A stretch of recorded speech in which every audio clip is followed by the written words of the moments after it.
Hyderabad outer ring road ఓఆర్ఆర్పై మరో 3 ఇంటర్చేంజ్లు రానున్నాయి. హైదరాబాద్ మహానగరం విస్తరిస్తూ ఓఆర్ఆర్ వెంబడి కాలనీలు వెలుస్తుండటంతో ప్రజా అవసరాలకు అనుగుణంగా జన్వాడ, కోహెడ, పడమట సాయిగూడలో ఇంటర్చేంజ్లను ఏర్పాటు చేయాలని హెచ్ఎండీఏ, హెచ్జీసీఎల్ నిర్ణయించాయి. భవిష్యత్లో రానున్న రీజనల్ రింగ్ రోడ్డు ఆర్ఆర్ఆర్కు గ్రీన్ఫీల్డ్ రోడ్లతో అనుసంధానమయ్యేలా ఓఆర్ఆర్పై కొత్త ఇంటర్చేంజ్లను ఏర్పాటు చేయాలని ప్రభుత్వం సంకల్పించింది. ఓఆర్ఆర్ను వినియోగించుకునేలా తొలినాళ్లలో 19 ఇంటర్చేంజ్లను ఏర్పాటు చేసిన విషయం తెలిసిందే.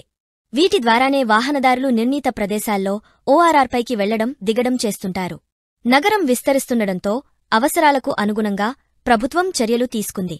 ఈ క్రమంలోనే గత ఏడాది నార్సింగ్, మల్లంపేట, కోకాపేట వద్ద ట్రంపెట్ల నిర్మాణానికి సంకల్పించింది. కోకాపేట ట్రంపెట్ ప్రస్తుతం నిర్మాణంలో ఉండగా మిగతా 2 అందుబాటులోకి వచ్చాయి.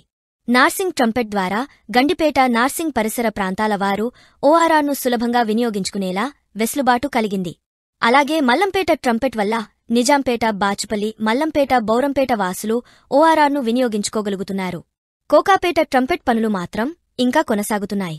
కొత్తగా జన్వాడ, కోహెడ, పడమట సాయిగూడ ప్రాంతాల్లో ఇంటర్చేంజ్ల ఏర్పాటు వల్ల నగరం 3 వైపుల వారికి ఉపయుక్తంగా ఉండనుంది. జన్వాడ ఇంటర్చేంజ్ కోకాపేటకు ఈదుల నాగులపల్లికి మధ్యలో ఉంటుంది. కోహెడ ఇంటర్చేంజ్ పెద్ద అంబర్పేట, బొంగులూరు మధ్యలో రానుంది. ఘట్కేసర్, కీసర మధ్యలో పడమట సాయిగూడ ఇంటర్చేంజ్ ఏర్పాటు కానుంది.